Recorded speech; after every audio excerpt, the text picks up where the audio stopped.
Assalamualaikum teman-teman YouTube, jumpa lagi dengan saya Habibi di channel Dunia Hobi. Ya, pada video kali ini saya mau berbagi sedikit tips ya untuk gimana sih caranya memandikan burung merpati yang baik dan benar gitu ya, versi saya.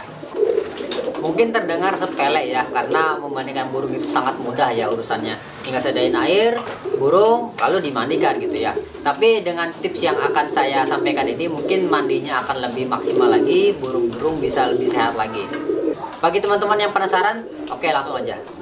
Perlu diketahui ya, dalam memandikan burung merpati itu ada beberapa faktor ya. Yang pertama itu faktor air ya. Nah, air ini kita bisa menggunakan berbagai macam air tergantung kebutuhannya ya. Yang pertama itu air biasa lah ya, air baku, air biasa, air keran, air sumur dan sebagainya.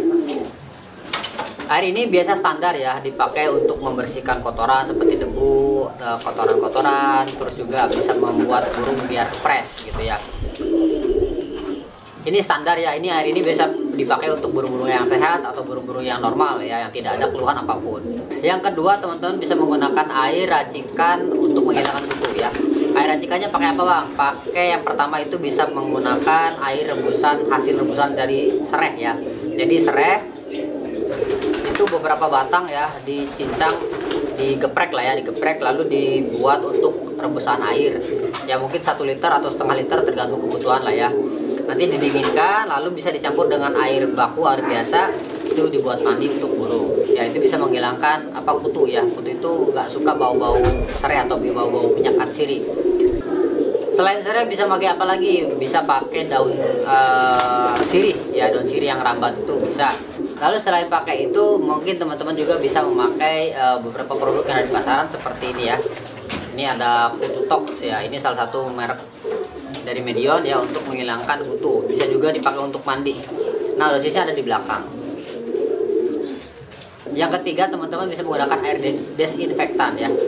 Air ini fungsinya untuk apa? Yang pertama untuk menghilangkan virus, bakteri, dan jamur. Air ini biasa dipakai untuk burung-burung yang baru ya, baru beli di pasar ya misalkan, atau habis dari kandang karantina ya. Jadi burung yang sakit sembuh gitu sebelum ke koloni atau sebelum ke beras atau ke burung yang lainnya, itu bisa dimandikan dulu ya, takutnya ada bakteri, virus yang nempel dan lain sebagainya lah ya.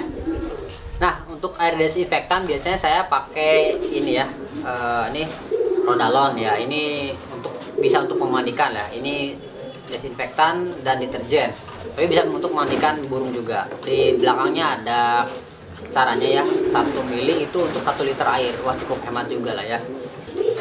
Yang keempat ya, teman-teman bisa menggunakan air racikan untuk menghaluskan bulu ya. Nah, air untuk menghaluskan bulu ini biasanya pakai apa? Biasanya pakai air bekas cucian beras ya. Jadi teman-teman kalau orang tua atau istrinya lagi nyuci beras, airnya itu jangan dibuang ya, dikumpulin buat mandi burung gitu. Biasanya cucian beras ini bisa bikin bisa melapisi bulu-bulu ya, biar makin halus. Selain air, faktor kedua yang perlu diperhatikan adalah waktu ya. Waktu memandikannya itu kapan? Kalau saya pribadi sebenarnya waktunya bisa pagi, siang, sore ya. Yang penting ada cahaya matahari untuk menjemurnya. Lalu dalam seminggu berapa kali bang memandikannya? Wah, tergantung burung ya. Tapi kalau saya pribadi itu paling banyak seminggu 2 kali ya, paling banyak, itu pun kalau lagi rajin. Tapi tiap burung beda-beda ya. Indukan, flyer, ikannya lagi umbar-umbar ya, itu mandinya beda-beda. Kalau flyer itu paling seminggu sekali ya, seminggu sekali pas dia habis cabut telur ya. Jadi habis cabut telur malam minggu, biasanya minggunya atau seninnya itu dimandikan. Kalau untuk ikan dan indukan-indukan yang umbar gitu ya, biasanya 2 minggu sekali, itu pun paling banyak ya, tapi seringnya sih seminggu sekali. Saya paling nanti mandiin burung tiap hari ya. Karena kenapa kalau tiap hari? Ya bukannya bulunya makin sehat, makin cerah, makin licin ya. Yang ada bulu makin bercabang ya. Jadi kasar seratnya. Kenapa? Karena lilin atau minyak yang melapisi bulu dan kalsium yang melapisi bulu ya, bedak bulunya itu luntur ya. Kalau dibandingkan tiap hari ya habis terus gitu ya.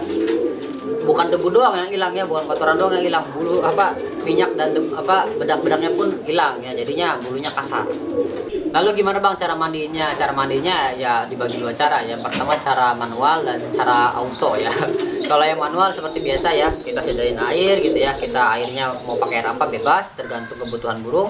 ya biasa ya dicuci gitu ya, di sela-sela gitu, direndam seleher gitu ya, biar kutu-kutu juga nggak bisa napas, akhirnya keluar gitu. Cuci sampai meresap ke seluruh tubuh ya, lalu udah. Yang kedua cara auto ya, cara auto ini saya pakai untuk indukan dan apa namanya pikan-pikan yang ngubar, karena kan banyak ya, jadi kalau satu-satu kan pegel. Jadi ya biasanya saya sediain bak ya, air dikocorin gitu ya, biar mereka pada mandi sendiri. Biasanya mereka tahu ya, kalau misalkan saya nyediain bak itu biasanya langsung pada nyamper gitu, tahu bakal mandi. Terutama kalau misalkan lagi pengen mandi ya, biasanya kalau mereka lagi pengen mandi itu bulu-bulunya itu berdiri ya, dan sering deket-deket sama bak gitu ya, jadi ngumpul di bak atau ngumpul di apa namanya bekas tetesan AC itu pada ngumpul pada mandi. Jadi ya saya sediain bak.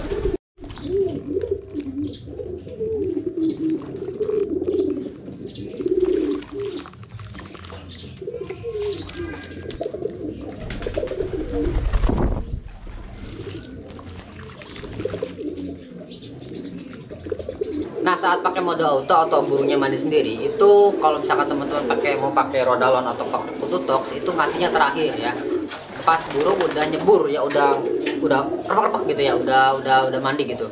Karena kenapa? Biasanya kalau sebelum mandi itu burung dicicipin dulu airnya ya, diminum dulu, jadi takutnya ini keminum gitu sama burungnya. Sebenarnya saya juga pernah ya air begini keminum, cuman ya nggak apa-apa alhamdulillah ya, tapi ya barangkali mengakibatkan hal-hal buruk, jadi ya lebih baik dihindari. Jadi ngasihnya itu pas burung udah mulai pada mandi, baru ditaburin atau dicampur di air lalu dituang ya, jadi ngasihnya terakhir lah ya, biar nggak diminum. Yang keempat, yang terakhir ya, yang perlu diperhatikan juga dalam memandikan burung itu cara melakukan proses penjemuran. Nah, mungkin ini beberapa teman-teman ada yang kurang maksimal ya dalam menjemur, karena kenapa? Biasanya saya temuin itu, dan termasuk saya juga dulu, itu langsung mandi langsung dijemur ya. Sebenarnya tidak salah sepenuhnya ya, tapi akan lebih baik kalau misalkan pas habis mandi, terutama mandi manual ya, itu burung jangan langsung dijemur, tapi dituuskan dulu ya, atau bahasa Indonesia apa ya, dibiarkan dulu ya, biar airnya itu pada netes, biar tidak terlalu basah kuyup lah, biar anyep atau biar kadar air di bulunya berkurang. Nah, kalau sudah berkurang, bulu udah mulai mengembang sedikit, itu baru dijemur ya. Fungsinya apa? Fungsinya itu untuk mencegah bulu itu jadinya itu kasar ya. Jadi kalau burung mandi basah langsung kena panas, itu biasanya ujungnya itu nanti pecah-pecah ya, dan ngeriting ya, kriwil itu ngeriting gitu ya. Ini saya dapetin dari beberapa pemain kicau ya, karena dulu juga saya main kicau, jadi saat mandiin kayak gitu.